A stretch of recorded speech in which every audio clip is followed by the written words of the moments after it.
greet you with Assalamu alaikum wa rahmatullahi wa barakatuh, and with the greeting of Ramadan Kareem. It is difficult for me in Ramadan to give lectures because the throat is dry. You can hear from the voice. And also, I've been traveling for the last 5 to 6 months. And I'm close to 82 years of age by the moon and 80 years of age by the sun.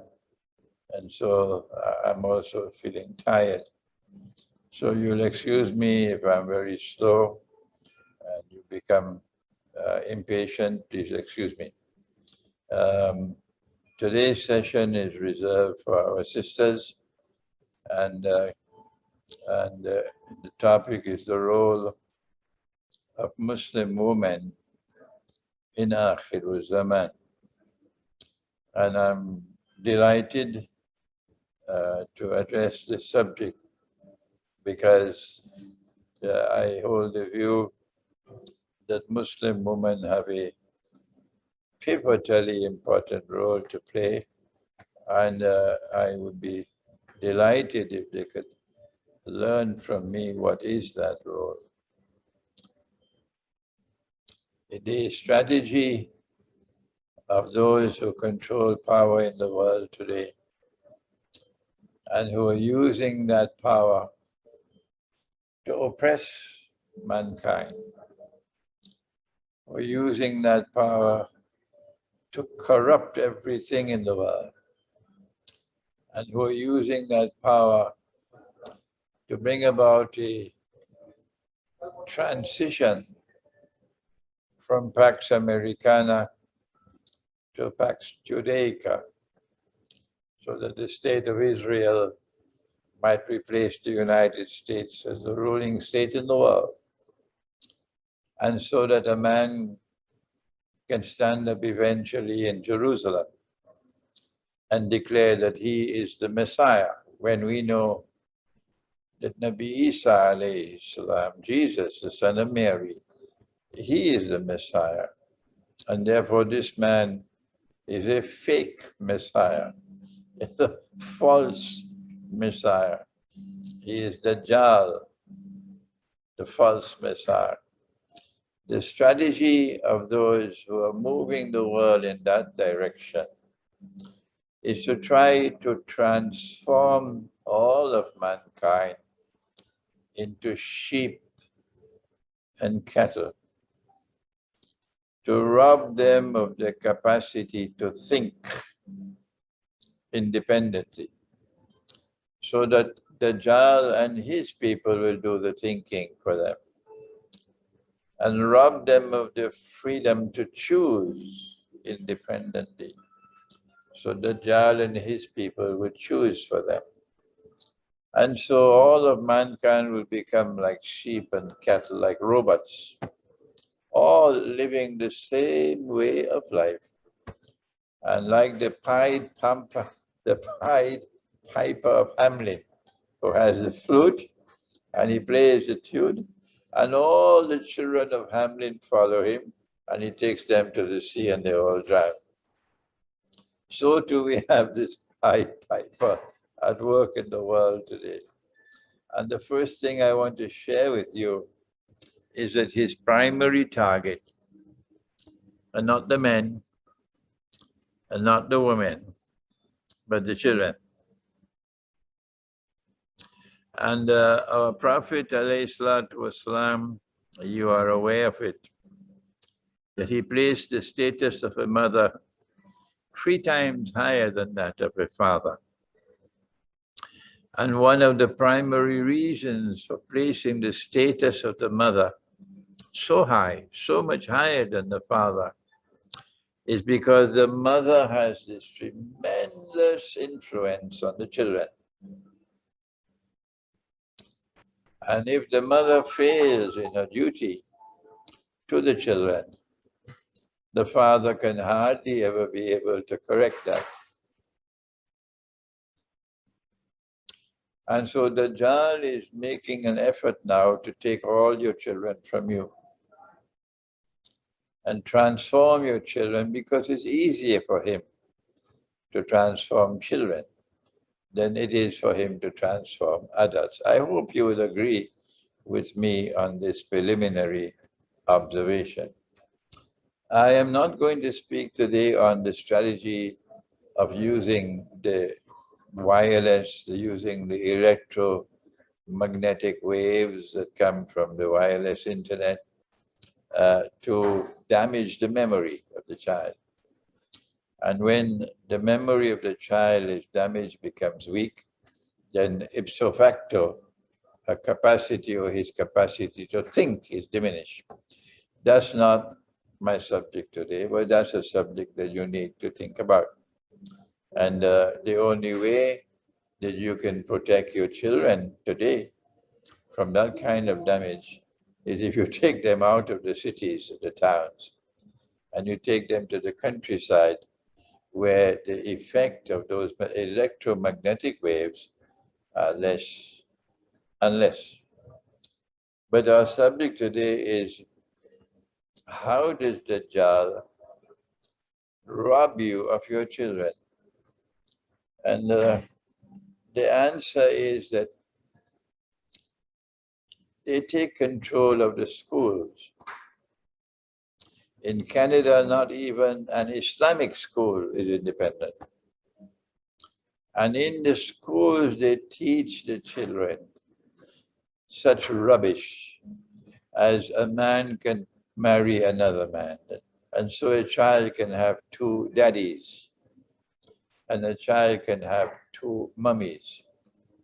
And when this is ingrained in your child's psyche from childhood, from school children, it's going to be almost impossible in later years for you to correct that situation. So all of your children are now being attacked in the school system. All of your children are now being attacked in the school system. And the only way you can escape that is by making hijrah, getting out of those places where the school system is so corrupted. If you choose to remain in Canada, for example, and even the Islamic school in Canada has to teach that a child can have two daddies and two mummies, then you will have to answer on Judgment Day that you placed your big salary as more important. The comfort of living in Canada is more important than your duty to your children. If you fulfill your duty to your children, you will take them out of such places. And that is the whole of the Western world today, and the clients of the West around the world. In Pakistan, for example, alhamdulillah, you go to the villages of Pakistan and you don't find anything of this nonsense. The villages of Pakistan live very happily, and the cities of Pakistan are being attacked. So that's the first comment I want to make concerning the duty of a Muslim woman in Aakhir Uz Zamaan for protecting your children. But there is another duty that you need to perform in the context of this great danger that exists in Aakhir Uz Zamaan, in order to protect your children. And this is a subject, if you have been listening to me, you would already be aware of my views on this subject, that the cell phone, the smartphone, is the centerpiece, the very centerpiece of a new way of life that is embracing mankind, in which everything happens swiftly, very fast. And children are brought up in what may be called the fast lane of life. The fast lane of life. What's the Urdu for that? Anybody? Huh? Tez Raftar. Tez Raftar. Tez Raftar. Huh? Tez Raftar. Tez Raftar. Tez Raftar. Tez Raftar. The fast lane of life. Tez Raftar. Huh? The fast lane of life. Your children are becoming addicted as I speak. Addicted.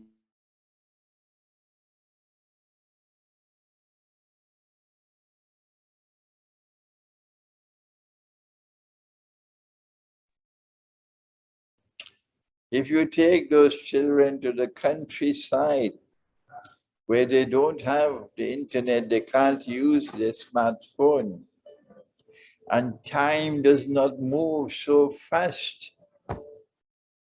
Time is moving slowly, your children will fall ill.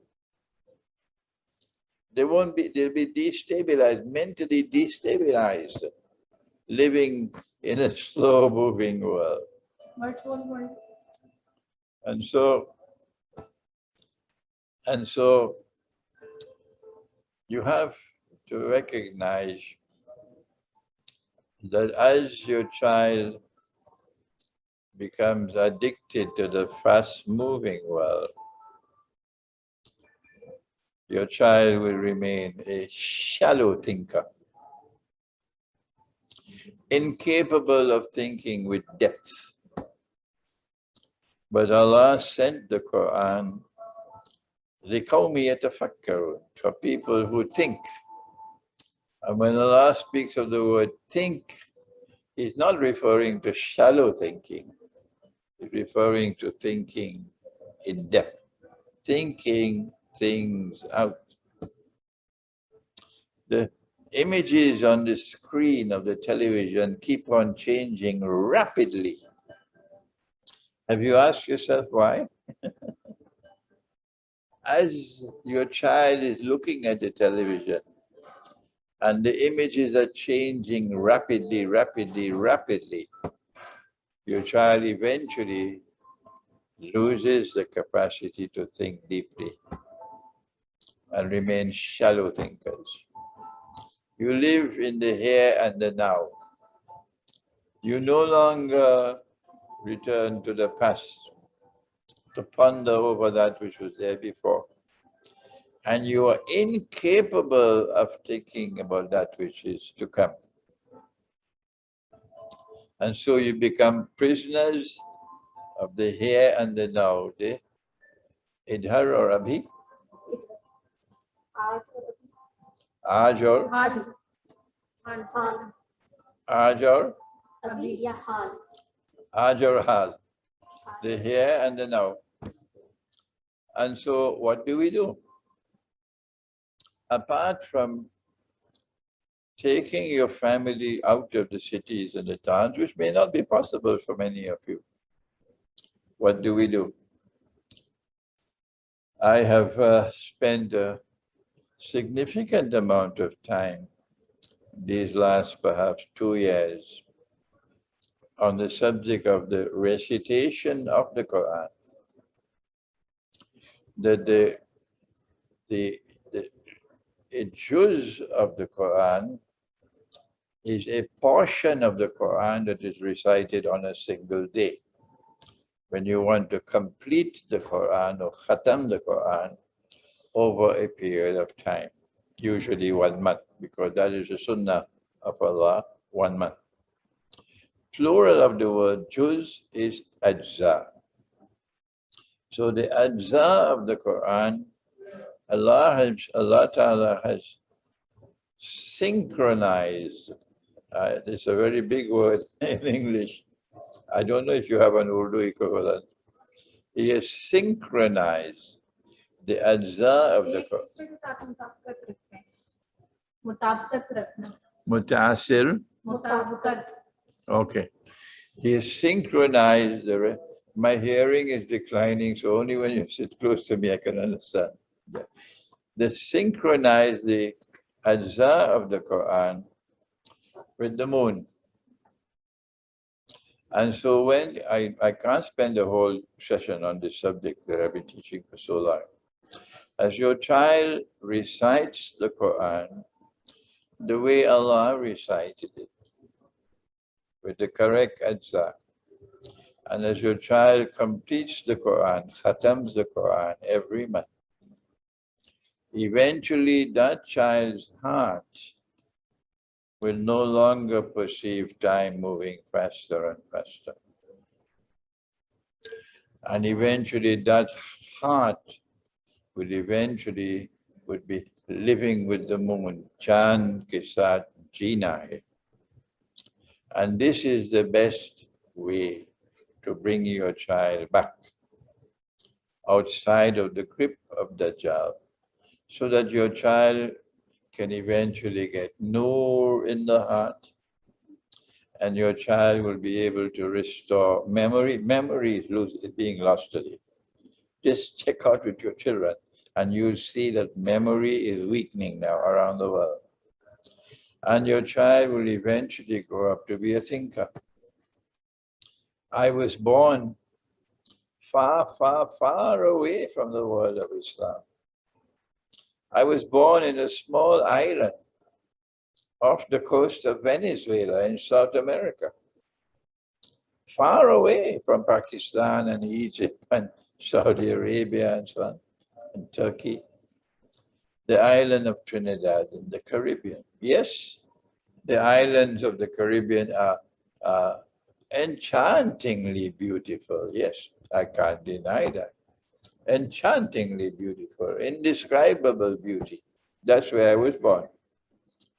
But we are very few Muslims in Trinidad. And that I was able from so far away to grow up to eventually be able to teach you the subjects of Dajjal and Gog and Magog and so on, which others are not doing even in Pakistan. It's a miracle. How do we explain this? When my father died, I was 15 years of age, the first child of my church. And my mother didn't know how to go out in the world, how to travel, how to see the worldly affairs. She didn't know anything of the sort. And she had to battle with these children, battling. So I would see my mother. She would cook. We would sit down, we'd have dinner. She'd put the children to sleep. And then she would sit in the sitting room with the Quran. And she'd be reciting the Quran. And she'd be crying. And the tears are falling on the Quran. And Imran would wake up, open the bedroom door, and look at his mother. I could not understand this attachment with a book. I could not understand that you'll be crying and your tears will be falling on the pages of the book. It was because of my mother's attachment with the Quran. This is one of the main reasons why Allah has blessed her with a son who is doing the work which I am doing now. Your child can be the same. Your child can be the same. Remember that as a mother, you have a status 3 times higher than the father. So if you have that attachment with the Quran, then your children can have it. And you begin the process with recitation of the Quran. And after your child is reciting the Quran, only then can you go to the second stage, which is the study of the Quran. This is the first role of the Muslim woman in Aakhir Uz Zamaan. And there are many other parts of this subject, of course. For example, that the Dajjal said, the Prophet said that the last people to come out to Dajjal, to follow Dajjal, will be women. Yes. He said that women will be dressed and yet naked. My grandmother and my grandfather and my grandfather's brother, they were jewelers, and they left the city, and they very wisely left the city, which is more lucrative for jewelry, and they bought land in the remote countryside, and they built a big house, beautiful wooden house, and the two of them lived with their wives in that house, and 12 children were born. Can you imagine how happy those children must have been? 12 children in a big wooden house.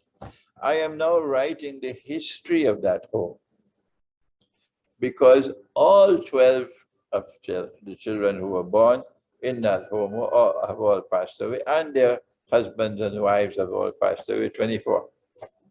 No one is now left.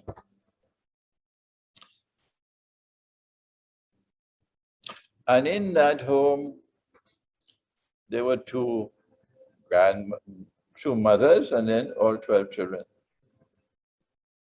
If you look at the way they were dressed, and look at the father and his sons. My grandfather and his brother wore the native dress that they brought from India. Like I am wearing now, kurta pajama. I don't know whether they wore kurta pajama or kurta shalwar. But what they did was they wore the native clothing that they brought from India. And one generation later, just one generation, and there's 7 sons, and none of them, none, is wearing the clothing that their parents did. All of them are now dressed in Western clothing. This is the home from which I came. And you see them in their jackets and ties and Western clothing. None ever wear the native clothing that they came from India. What about the girls? And mashallah, the 5 girls of that home were angels. May Allah all give them all. They lived beautiful lives. They suffered. Oh yes, they suffered in life. But they bore their suffering with patience, with sabr, including my own mother. But notice something, that their parents, the grandmother, they wore dresses which were floor length up to the floor. And the next generation in which my mother belonged, the 5 girls, the dress went up from the floor this high. You see? Amma Jan is wearing a dress up to the floor length. And the daughters, they've gone up 6 inches. They're going up 6 inches. And then the next generation, the one to I belong, it goes up to the knee. And some of the great-grand are even wearing shorts, following the American way.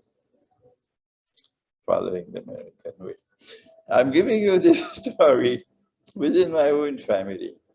Of course, within the family, there were some girls who came back to the way of life of Islam. One is like a big sister to me, and she just died 1 month ago. And I consider her the best of my family. She's a little older than me, maybe 6, 8 years older than me. But she wore the full-length dress. Few of them. The rest, God, Dajjal will cause women to be dressed and yet naked. Dajjal is the last people to come out. The Dajjal will be women, said the Prophet. And a man would have to return to his home. The brainwashing of women will be so total and so intense that no matter what you say, you cannot penetrate them. So he would have to return to his home and tie. Tying means coercively restrain his wife, his sister, his daughter, to protect them from being seduced by Dajjal. So this is another part of the subject. And it's going to take some time before I can address this part of the subject. But I prefer to stop now. I have completed one part of the subject, namely the amount of attention that is due to your children as mothers and the dangers that children now face. And I'll be very happy now to hear your views or your questions. Okay? Samir? And if we have 1, 2, 3, 4, 5 sisters here with me in the lobby, so if they also want to ask questions, they're welcome to do so. Okay. If you have a question, raise your hand, please. Sisters first. Until there's no sister, we've got, and I'd kindly keep the question to the topic. You have a question? Since the Dajjal will influence the women first, so what should the Muslim women do to protect themselves? No, he didn't say that Dajjal will influence the Muslim woman first. He said the last people will be the woman. So when you see the feminist revolution taking place, you know you're living in the last stage of Dajjal. After this, it's only the conquest of Constantinople, the big war, the Malhama, the conquest of Constantinople, and then the Furuj of Dajjal. Okay? What should women do? You need to have a head on your shoulders. You need to think. And you need most of all to turn to the Quran for guidance. There are 2 Pakistans I've discovered. One Pakistan which still loves the Quran, which still hungers for the knowledge of the Quran. And many of the young people that I've discovered. And this is a heart which has not as yet abandoned the Quran. A heart which has not as yet been secularized. But there's another Pakistan. They don't care 2 peanuts for the Quran anymore. The primary loyalty lies elsewhere, not in the Quran. They are secularized. And I don't have any guidance to offer to them. I am not going to waste my time with them. Let them live their lives. But this part is recognize that absolute truth is located in the Quran. The word in Arabic is al-haqqul yaqeen, absolute. Absolute. When you have absolute truth before you, you must bow your head and submit. Whether you understand it or you don't, whether you're comfortable with it or you're not, once you know it is the word of Allah, submit to it. The head must bow. This part of Pakistan you can teach. And your first duty as a Muslim woman is to go to the Quran to locate guidance. Then, there is a methodology with which you have to study the Quran. And I have a book entitled Methodology for the Study of the Quran. Having studied the Quran, then you go to the Hadith. And when a Hadith is in harmony with the Quran, you accept it.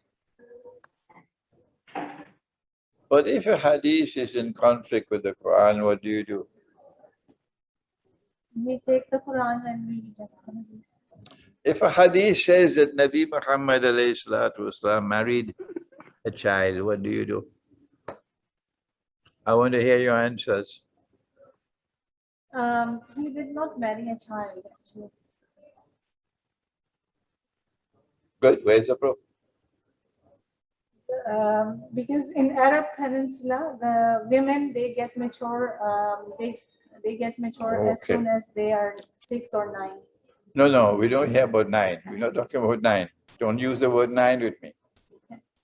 When they are Don't use the word 9 with me. Don't corrupt the subject. okay. Nabi Muhammad alayhi salatu wasalam, according to the hadith, married a 6-year-old child. Do you dispute the statement that a 6-year-old is a child? Or do you believe a 6-year-old can be a woman? We believe that 6-year-old can be a woman. You believe? Okay. You believe that a 6-year-old can be a woman. What about you? Well, my experience 10 years old. No, don't speak to me about 9 and 10 and 11 and 12 and 13, 14. Don't corrupt the discussion. Can a 6-year-old be considered a woman? No, just a minute. You don't know. No. Good. Yes, go ahead.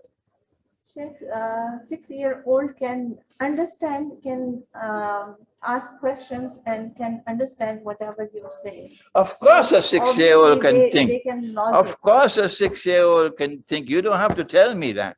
Yes. I've asked you whether a 6-year-old can be a woman that you can marry and take her in a bedroom. And you said yes. That's what you said. Good. Now then, if Allah gave him, and only him, nobody else, special permission to marry a 6-year-old, then this is not a sunnah. No. Yes. But there is no evidence that Allah ever gave him and only him this authority. And you cannot manufacture evidence now. Forget it. That.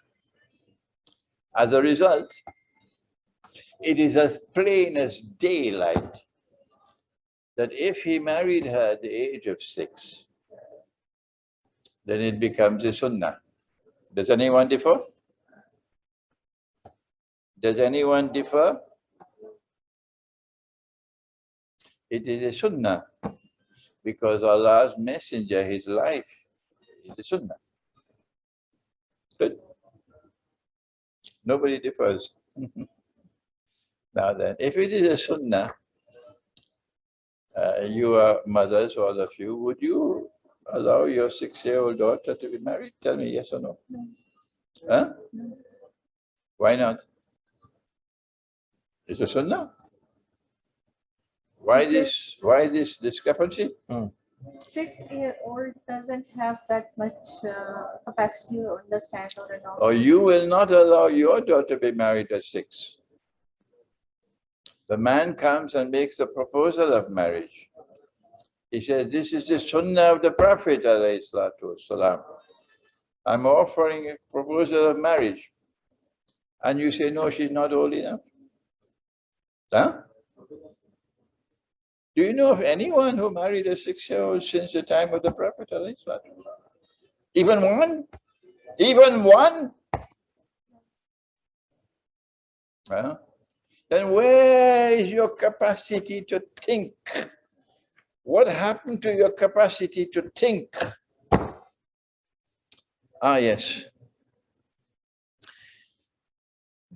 When you have studied the Quran, as it ought to be studied, only then do you go to the Hadith. And when the Hadith is in harmony with the Quran, you accept it. But when the Hadith is in conflict with the Quran, like this one, this Hadith is in manifest conflict with the Quran. The Quran tells you you have to marry Nisa, women. They have to reach the age of marriage before you can marry them.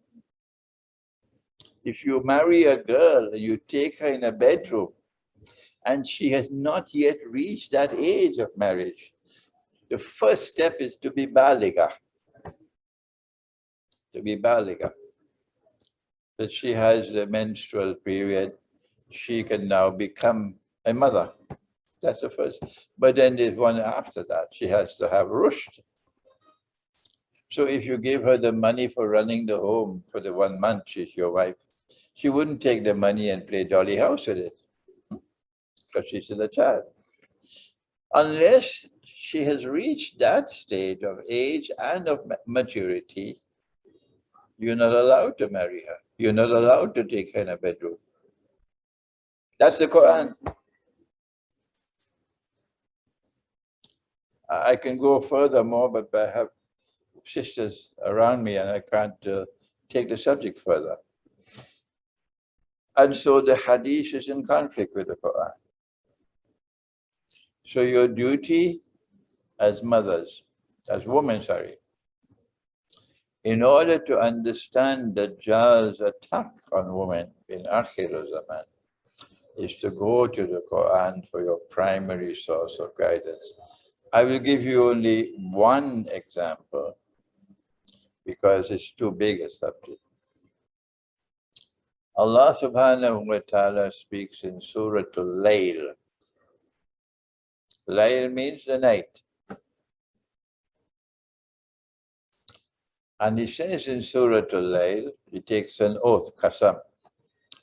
بعد أعوذ بالله من الشيطان الرجيم والليل إذا يغشى. He takes an oath by the night and by its mysterious splendor. It covers, it conceals, it's mysterious. And that covering allows certain things to be possible, such as rest. وَالنَّهَارِ إِذَا تَجَلَّى. And then he takes an oath by the day, and it's bright light, nothing covered, nothing concealed, everything open, everything open. This one concealed, covered, this one everything open. And then he goes on to say, وَمَا خَلَقَ الذَّكَرَ وَالْأُنثَى. That in the same way that I created the night and the day, so too did I create the male and the female. Meaning that the night and the day combine, complement each other to make a whole. So only someone who has the PhD from Donkey Land would say night and day are equal with each other. Other people who have some sense in their head would say night and day complement each other. So leave those with Donkey Land PhDs, let them go their way. We don't use the term equal. We use the term complementary. Two parts which come together to make a whole.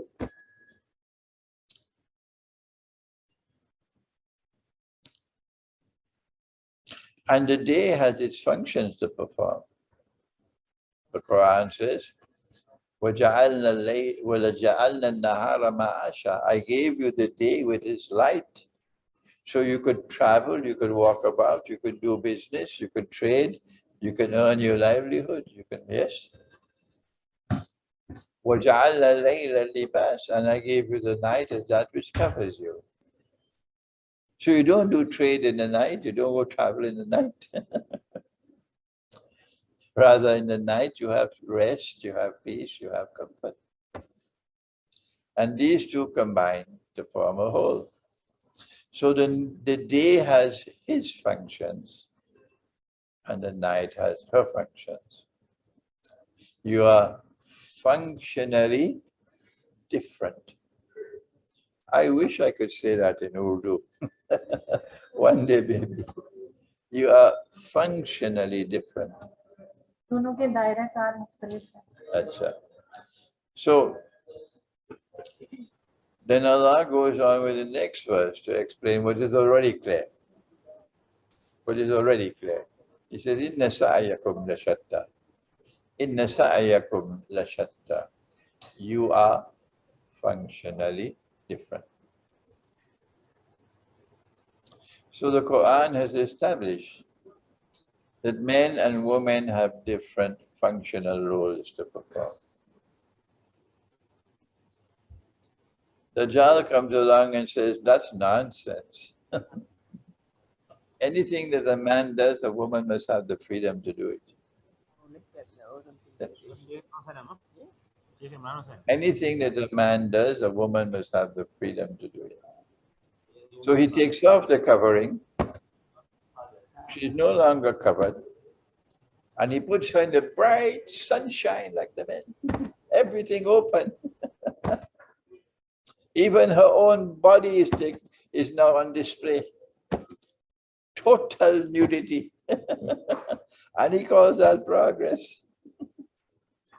Calls that progress. They will be dressed and yet naked, said our Prophet. In Trinidad and Carnival, they're completely naked. With only body paint on their bodies in Trinidad. In my own island, they use body paint, no clothing. And so, this is Dajjal's attack. He says, no, it's not complementary, they're equal.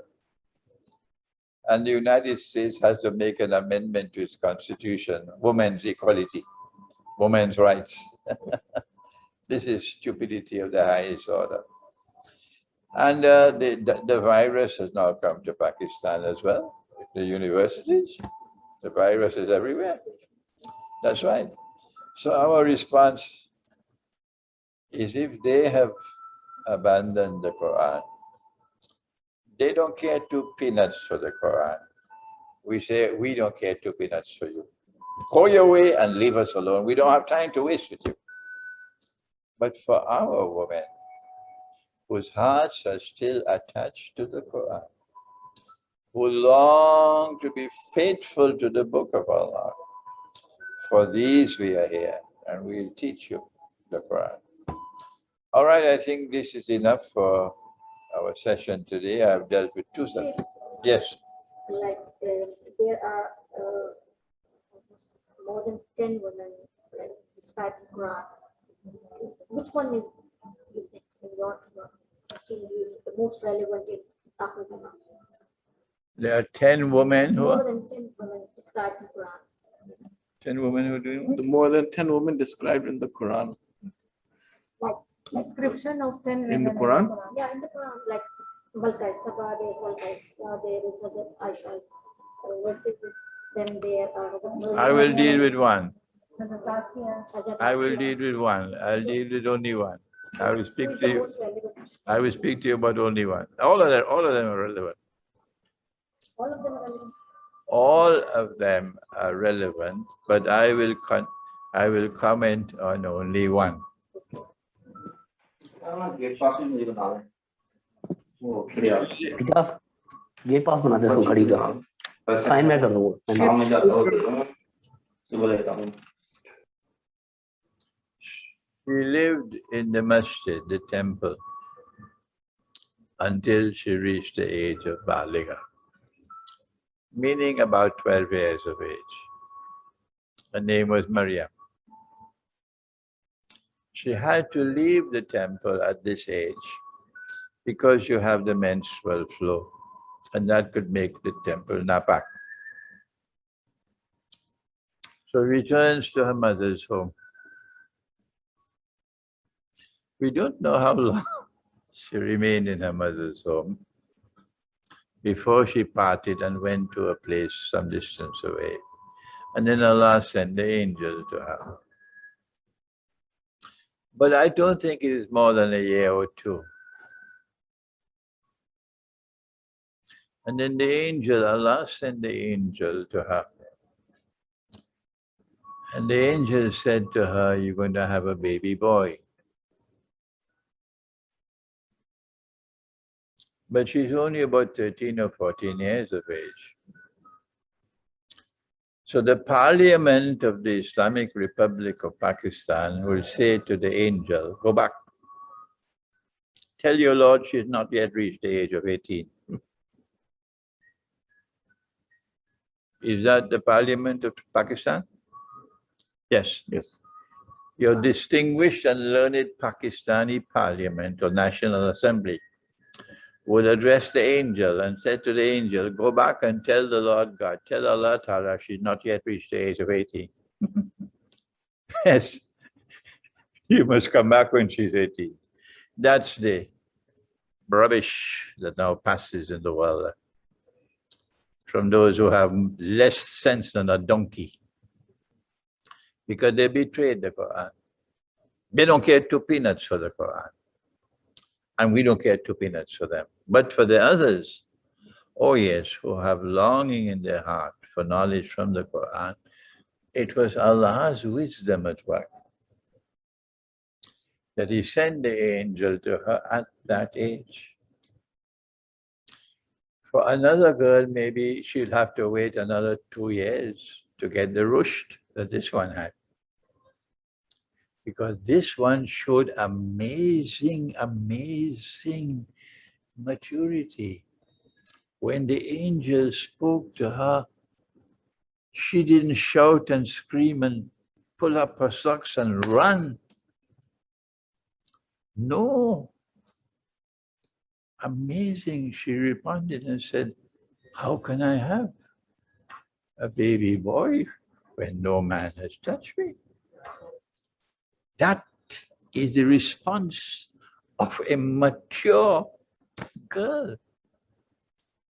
Maturity is there. So while she can be mature at 13 or 14, for another girl it might be 15 or 16.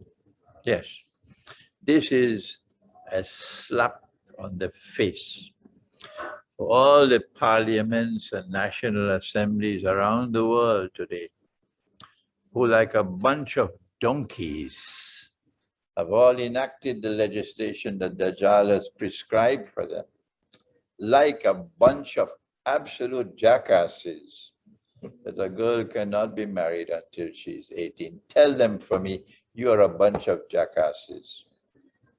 Yes. Any other question? Sheikh, a question from the sisters online. She says, my son is 25 years old and he expressed his wish to get married and they have found a girl for her. But they are getting a pressure from the in-laws saying that to wait till the boy is financially stable or settled and then let him marry. The first thing we want to remind you is Allah created the male and gave to the male certain rights. And He created and He gave to the female certain rights. Among the rights of a girl is that she cannot be married without her permission, her consent. The father cannot decide for a daughter against the daughter's wishes. The father does not have the authority to do that. If the daughter says, no, I don't want to marry, the father has to accept that. But on the other hand, a son has the right to marry, so long as he's a number one, an adult, and number two, he has the means to maintain a wife.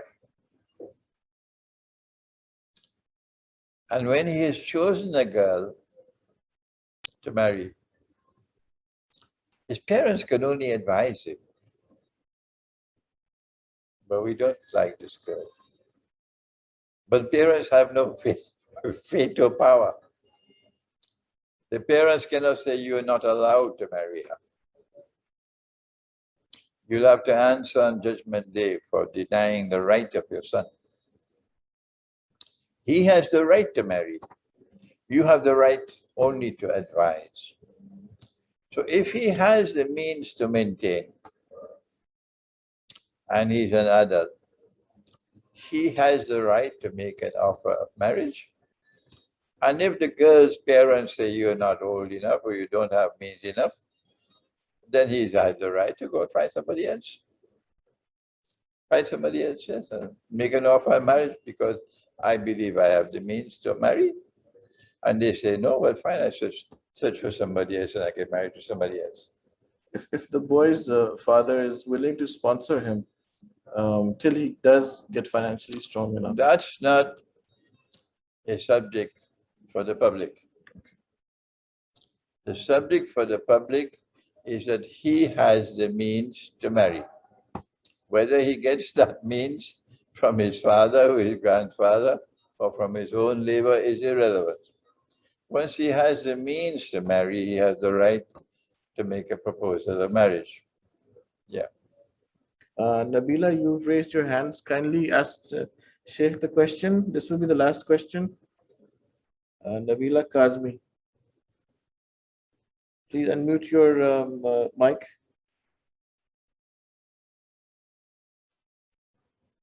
Last question. कहाँ है Nabila? Nabila. चली गई? We'll just there's brothers who are asking questions. Should I just Sure, go ahead, go ahead. Okay, let's go with Saif has his hand up for a while. Saif, now. okay. Saif, for 1 minute, we're just. Okay, Assalamu alaikum, Sheikh. I hope you're well. You're looking very well, mashallah. A very quick question. Sheikh, you were saying the virus is clearly fabricated. One of the direct consequences of the virus is the use of the face mask, and secondly, obviously, the vaccine. The question I had was, it's just aesthetically, when people wear the face mask, they look like a monkey or an ape. And secondly, the word vaccine, it's a Latin word for cow. So I wanted to ask you, because the Quran Sharif is a book that explains all things. When Allah says about apes and monkeys, most of mankind are like apes. Is there any link with the use of the face masks? And secondly, when the Creator says that men are like cattle, is there any link to the Latin word for cow, which is used as a base word for the word vaccine? Jazakallah. What city in England are you located? I was from England, in Essex, but I've moved recently to Lahore. What city in Essex? I was based in Chigwell, but I met you in Ilford. You met me in Ilford. Well, Ilford, oh yeah, Ilford is in Essex, not in London, is it? It's in Essex, yeah, it's kind of on the border. Border, yeah, okay. I was trying to figure out where your accent came from. Okay. I am not going to comment on the linguistic or the semantics of vaccine and its Latin origin and so on. No, the face mask, which makes you look like a monkey, I'm not going to comment on that because I have people with face masks sitting around me now. No, I'm going to say to you that I have just recorded a video about 20-something minutes long yesterday. Yep.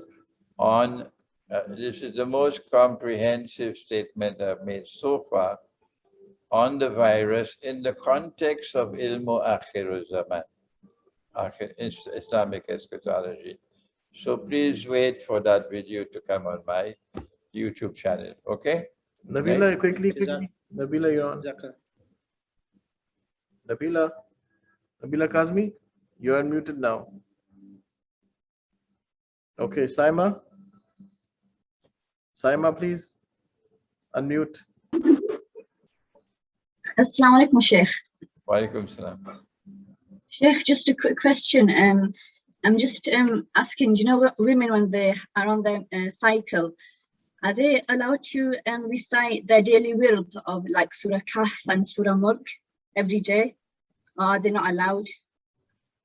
What part of England are you living? Nowshera. No, I'm from you- Nowshera, Sheikh. It's Saima. All right. Are you speaking with a British accent, you see? Yes, I've got a British accent. Yes. Can they recite the Quran even if they're in their periods? Okay, I'm sorry, Saima, that we couldn't come to Nowshera, but I promise you, when I return to Pakistan, perhaps in September, I'll come to Nowshera, inshallah. Now then, Inshallah. now then, when the woman has taken her bath and she can resume the recitation of the Quran, either she increases the ajza for the day to try to complete khatam the Quran before the next moon. But sometimes that's not possible. In that case, she will continue to recite the Quran, to khatam the Quran, even after the month has ended. So she'll be reciting in the next month. But she must khatam the Quran. When she has khatam the Quran, then she will wait until the next new moon to resume, to recommence the Quran. What does she do in the interim? Maybe 2 weeks, maybe 3 weeks. Answer, she will recite from any part of the Quran she wishes during this period of time. That's my answer to you. Okay? Any? Okay, thank you. The question was based more on like do the daily stars, like reading Surah Kahf on Friday or Surah Mulk on night during those days. The Quran does not prohibit a woman from reciting the Quran. You have the Quran in front of you, you're touching it, you're reciting it. The Quran does not prohibit a woman from reciting the Quran, from holding the Quran when she has her menses. No. But I have not made a sufficient study to be able to determine whether the Prophet ﷺ has prohibited her. And so I prefer to give this answer, that you will suspend your recitation of the Quran. Suspend it during the period of your menses. And once the menstrual period is over, which is just about 1 week, then you will resume and try to increase your ajza to complete the khatam the Quran by the time of the next moon. And if this is not possible, you will continue reciting the Quran into the next month.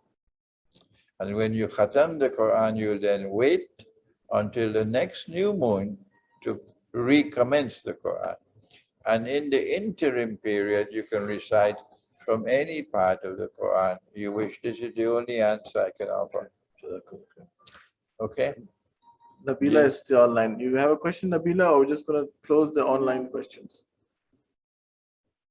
Okay, Nabila, so go. Yeah. Sheikh, we are trying to recite the Quran with understanding, and we are doing it ayah by ayah, like one ayah at a time. So we understand it, and after that we move to the next one the next day. That is not qira'ah. Yeah. That is not qira'ah. Qira'ah and tilawah and ta'aleem are different subjects. Okay. What you're doing is reciting the Quran for the purpose of understanding it. That is not qira'atul Quran. Qira'atul Quran is to have only in front of you only the Arabic text. Nothing else but the Arabic text. Nothing else. And you're reciting the Arabic text. If you're able to understand what you're reciting, then sometimes you would pause. Sometimes you might even recite a verse once and twice and three, like I do sometimes. But that's not reciting for study. That is qira'ah, reciting the Quran. And it has happened to me many, many times that while I'm reciting the Quran, suddenly, Allah will give me knowledge of a particular ayah. Good. I may then want to pause, take a pen, and just put the number of the ayah. But study of the Quran is different. If you do not understand what you're reciting, Still recite without understanding. But in addition to reciting without understanding, you must devote some time to studying the Arabic language, so you'll be able to understand what you're reciting. Yes? Sheikh, two questions. One is personal. One is like which stone you are wearing. Oh, Second this one is, I don't, it's a gift from Indonesia. okay. Hmm. Okay. I thought so. Since I am also wearing stone, you are also wearing stone, so I wanted to know your views. Like I do you don't, believe I in don't stones? attribute any power to the stone. That's what I believe. Okay. Second is like this is a critical question, which is like what's in my mind. Allah says in the Quran, "Kullu nafsin zaiqatul maut." Khizr al-Islam is not nafs. Hmm? Kullu nafsin zaiqatul maut. Mm-hmm. Kullu nafsin zaiqatul maut. Yeah. Is Khizr al-Islam not a nafs? Is Khizr alayhi salam not? Not enough. Kullu Like nafsin people zaikatul say maut. he is alive. is- He's still is alive, Khizr and he's gonna be alayhi alive salam. because he has. I will give you an answer, but don't be annoyed with me. No. Promise? Promise? Yeah. Don't be annoyed, Naraz. Okay? Number one, I don't know. And number two, I don't want to know. Naraz? Sheikh, just one question. What you said regarding the Dajjal's, one of way of attacking is women. When it comes to what their dressing, women's dressing, right? That's one of Dajjal's way of attacking women. So, and nowadays, it's a trend. It's a new trend of don't judge. Like whenever you say something, people like don't judge. You don't know. She may be dressed like that, but she may have a very high connection with Allah. She may be doing more good deeds than someone who's covered completely. I just want to know, how do you deal with people like that, or how do you come to? I don't know how to deal with people like that. Good. And anytime you come up with something like that, they're like, oh, don't judge. Yeah, yeah. There are two kinds of people in respect of their attachment to the Quran. If she is someone whose heart is attached to the Quran, and you judge her like that, then you can gently teach her that your way of dressing needs to be improved. But you'll only do that after you've made an assessment that this is a girl whose heart is attached to the Quran. If you judge her to be someone who doesn't care two peanuts for the Quran, okay? You can talk, you can do what you want, you're not going to change her.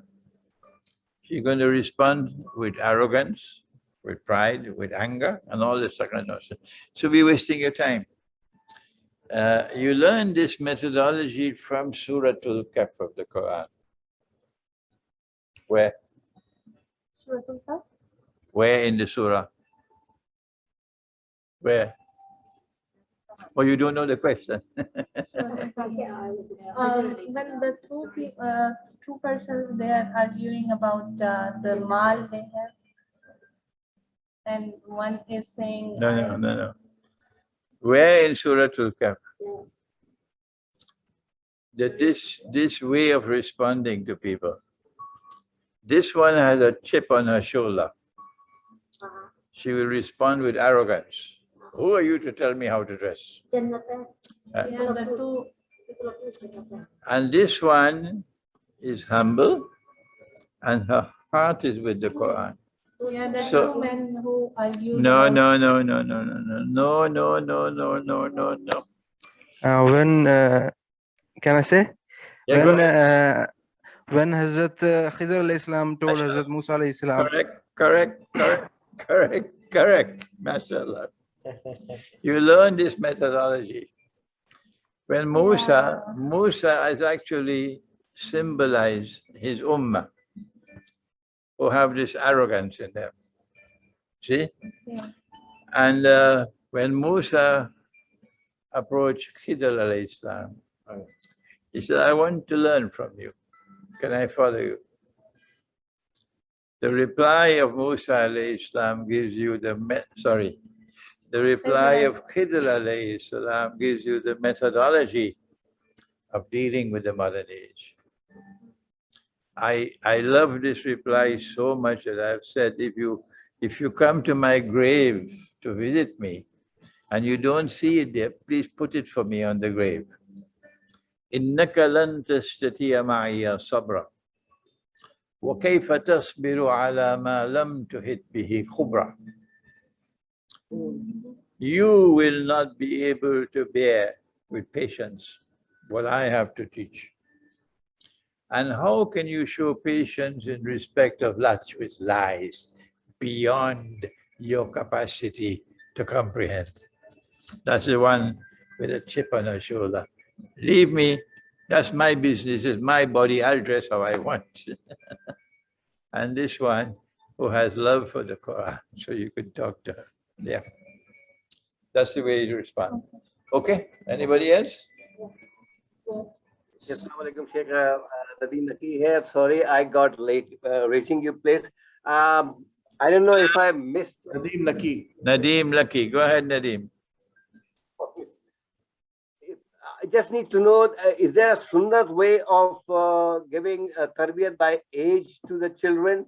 Like as you were mentioning in one of your lecture, that till the 7th year, he has to build the memories and, all the brain up. Because recently, one father was forcing his child at the age of 4, he should remember the Quran and should remember the surah and all these things by forcing. So he's a very, 4-year age, I think it's a little age, less. What do you suggest in that? The Prophet ﷺ has already answered your question. He said, up to the age of 7, okay, you teach the child with love. From 7 until 14, you discipline the child to teach the child. And beyond 14, you cannot teach the child. Beyond 14, you cannot teach a child unless you become a friend. I have advised that up to the age of 7, by the time your child reaches the age of 7, your child should be able to recite from the Quran, any part of the Quran. And by the time your child reaches the age of 10, many children are already hafiz of the Quran, because the memory is powerful at that age. So by the time your child reaches the age of 10, your child should be reciting the whole Quran, to khatam the Quran every month.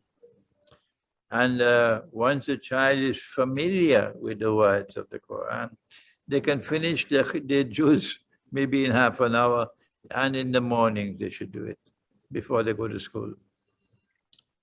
Dr. Sabah, quickly. Assalamu alaikum. Wa alaikum salam, Dr. Sabah. How are you? Alhamdulillah, I'm fine. Okay. My question is that in Pakistan, when the new lunar month is starting and the moon has to be cited, there is a controversy in some regions of Pakistan, the KPK. They claim that they have seen the moon, and obviously they have, and they are starting their lunar month with Saudi. And the rest of the Pakistan, the capital and the main cities, they are starting their lunar month a day later.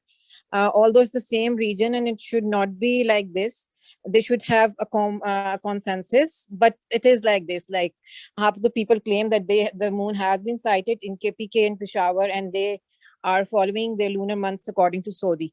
So this is creating a kind of confusion in my mind that what are we supposed to follow? And I was talking to a local scholar And he said this is also a fitna of the Dajjal, that this kind of controversy has been created, and the people in the main center, they are not accepting, you know, the people from KPK and provinces like that. They do not, they are not accepting their, you know, their shahada that they have sighted the moon. So I was confused that if we are not even sure that which lunar month we are supposed to follow, then how can we start our recitation of the Quran, and how can we synchronize ourselves with the lunar dates and all that? So can you provide some guidance on that? If you trust your government. If you don't trust your government, then? If you trust your government, that you have a government which is faithful to the Book of Allah, then when the government announces that the moon has been sighted, then you commence, Ramadan has commenced. The month has begun. But if you have a government which has betrayed the Quran again and again and again and again, then why would you trust that government? On the contrary, you will want to make sure that you see the moon yourself, or that you have credible evidence that the moon has been seen. I cannot, coming from close to Venezuela, to come to Pakistan to solve this problem for you. No. But if I were in Pakistan, what I would do is I would have to determine whether or not you have a government here which is faithful to the Book of Allah and therefore can be trusted, or is it a government which has consistently betrayed the Book of Allah and therefore I cannot trust it. Like the vaccine from the West, I will not trust it. And if I cannot trust the government, like I cannot trust the azan that is called in the masjid now. They call the azan that people will now know you have to stop eating in the morning, sahri. And when you look up in the sky, as I do every morning from my hotel window, there's a balcony and I can look at the sky. And every morning I'm looking at the sky. And when that azan is called, there's absolutely no light at all in the sky, none. No. And I look and keep on looking at it because at this time you have moonlight. And you also have the light from electric lamps. So you have to be able to distinguish between moonlight and the light from electrical lamps and the light of the day. And the way you distinguish is that the light of the day, once it comes, will constantly increase. And the darkness will constantly decrease. Okay? So every morning I'm doing that. And every morning I'm seeing there's at least half an hour between your azan and when you can see some light emerging in the sky. So how can I trust them in the masjid? And that's the Maulanas and the Muftis and the Shuyukh and the Darul, that's their Islam. How can I trust them? So if I were in Pakistan, I would look for credible information concerning the sighting of the moon. And I will commence my fast of Ramadan based on credible evidence. Those who choose to follow a moon from Saudi Arabia, tell them, take a ticket and fly and live in Saudi Arabia. Thank you. Thank you. Okay. Yes, sir. Assalamu alaikum, Sheikh. Wa alaikum salam. May I ask a question, please? Do please. My name is Fahad. I'm from living in China right now. First of all, I would really like China. to. In China. Okay. Yes, from Wuhan. Contact with me by email. Yes, that's me. Okay, Yes. okay. I'm happy to hear your voice. Go ahead, Fahad. It's really a pleasure to talk to you. Alhamdulillah. First of all, I really want to thank you for your clarification about the Fajr time. And I really realize all my life we have been following the wrong time. I spent major part of my life in Saudi Arabia, and I recall clearly in my childhood I would pray and then offer sunnah and then come back, walk around, and it would be still no light at all in the sky. It would be completely dark. And when you thought about the Quran, and I reflected on that, and it was really shocking to me that how blindly everyone is just following the scientific way, which they call astronomical sunrise, and not using their own eyes. So that's really sad. And now I've stopped that. Now I just like you said, I also go to my balcony and I try to look at the light myself. And that's when I close my fast and offer namaz al-fajr. My question was, like we mentioned, that there will be a time when men would have to tie their women in the home in order to save them from the Dajjal. That really sounds like a very difficult thing, or very horrible time. What do you think might be actually happening, and how could men actually control their women if that is to happen? If you have some confidence in your heart that you can change her, then you discipline her. But when you know she's past the point of no return, she's gone down the river of no return, and no matter what you do, it won't change her, then you got to begin the process of parting from her. You can try to do it as gently as you can. You can try to make the rupture, the parting, as least painful as possible. Okay, you can prolong it over a period of time. You can be gentle with her. But when you realize that you cannot change her, the bottom line is eventually you have to part from her. Right. And what about the people who may have children? Your duty is to always live with the Quran, regardless of the price you have to pay. If you part from her and you put your trust with Allah, Allah can send you someone better, and your children will benefit. And you remain with her, your marriage will be a hollow shell of a marriage, because she's in constant rebellion, and your children could be corrupted with that kind of a home. So it makes no sense remaining there. But always, always, always, when you have to part, try to part in a kind way. Right. Thank you very much, Sheikh. Thank you very, very much. Anybody else? Assalamu alaikum, Sheikh. 1 second, yeah. Come over here, come over here. Come over here. Yeah. Why there is no such way like these children they're not like ordinary intelligent. They don't adapt, or they don't understand such intelligence, such kids, or such things around the world. That 1 second. The question is, why are children so lacking in intelligence now? Yes. Or how can we make them like? And how can we get them to become more intelligent? First of all, intelligence is not a monopoly of the male. The men, and both male and female, Allah has blessed with intelligence. And both male and female have an obligation to pursue knowledge. Obligation to pursue knowledge. It's not only in the men, it's in the women as well.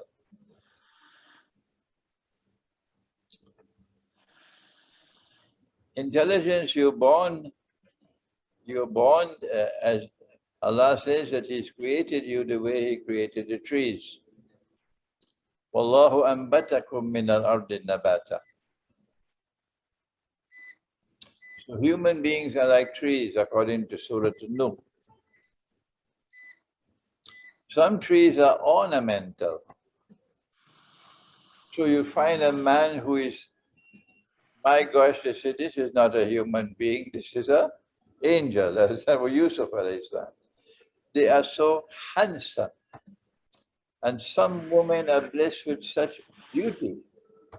These are ornamental trees with flowers.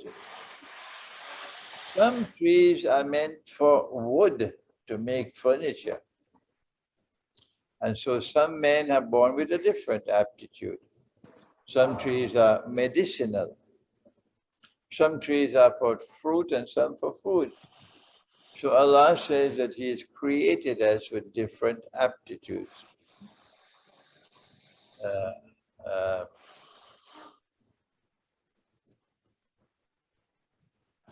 In one verse of the Quran, "Inna sa'yakum la shatta," you are functionally different. So each human being is born with a different aptitude. And then there's another verse in Surah Al-Isra, I'm trying to remember now. "Kul kullu ya'malu ala shakilati." "Kul kullu ya'malu ala shakilati. Rabbukum a'lamu biman huwa ahda sabila." Each of you will work and function on the basis of the aptitude that Allah has given to you. So some are born with exceptional intelligence. One of the great gifts that I got in life is insight. And I recognized this since I was a boy. And my father had this insight. Because of this insight now, because I'm devoting my time and my effort to the study of the Quran, Allah blesses me to understand some verses of the Quran. Never understood this way before. Some people are born with mechanical skills. And some people are born with artistic skills. I was also born with oratory, a natural gift that Allah gave to me. So even though a child is born, you do not know what aptitude the child has. The mother has to look and wait, the teacher has to check the child, the imam, until you know what is the aptitude of the child. And then you train that child to move on that road. I never started to really grow and become a big tree until I met Maulana Fatur Rahman Ansari at the age of 18. Before that, all the schools I attended, all the colleges and so on, I was just an ordinary student, but we'd had some oratory. But from the time I listened to him at the age of 18, he came to Trinidad. I was spellbound, and he ignited the fire inside of me, a light inside of me. And when I reached when I went to Egypt, I couldn't find that scholarship that would excite me. But when I came to Pakistan and I became his student, that was when I started to grow. That was when I started to grow, shoot up. So parents have to check, see what kind of child you have. And so you steer the child in the direction to which the child is grown. Allah has bestowed upon the child aptitude.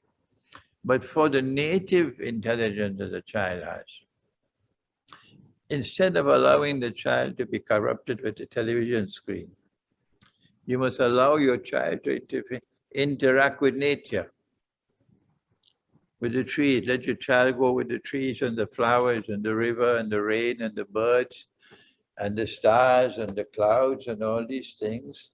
And in this interaction with nature, the intelligence is fortified and is not corrupted by television. You should have conversations with your child. My son was 7 years of age. I was in Karachi.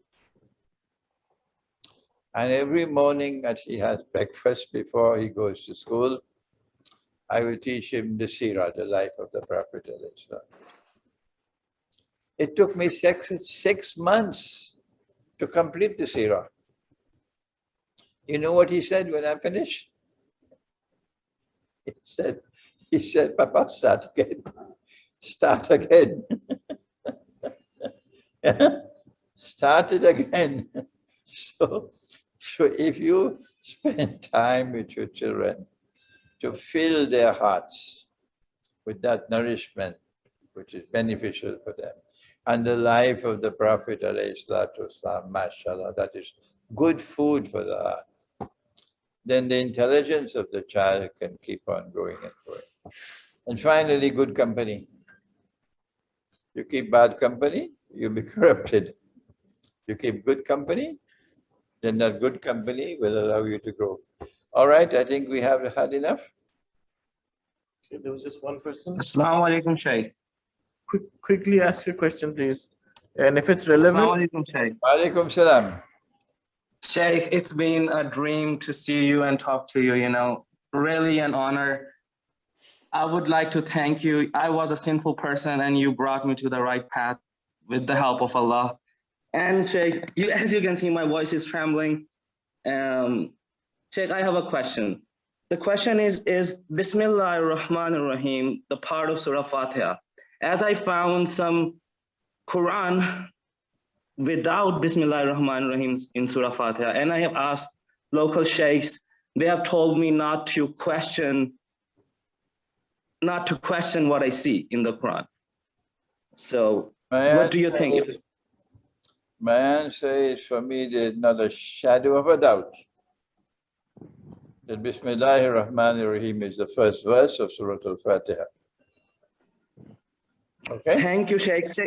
One more question, Sheikh. So Sheikh, who is doing this and how can we stop it? I mean, as you told us, like Surah Baqarah has been chopped into parts and Bismillah has... We have plenty forces at work trying to corrupt us. My duty in this, the last stage of my life, is to try to alert you to the corruption which is taking place. Those whose hearts are attached to the Quran will listen to me. And those who don't care 2 peanuts for the Quran, I don't care 2 peanuts for them. Yeah? One second, please. Quran, sometimes there comes a lot of questions in my mind. So I need answers for that. Where to turn to when I need answers and there's no one to give me the answer to that question? When you are studying the Quran and you find something that you do not understand, that's nothing strange. It happened to me all the time. It happens to me all the time. So you'll have to show patience and you have to make the effort to find the solution, find the meaning. And sometimes that takes time, and sometimes you have to wait until Allah gives you the answer. But you must persist in the effort. Yeah. Okay, I think it's enough now. Okay, sir. Before we end, Assalamu alaikum, Sheikh.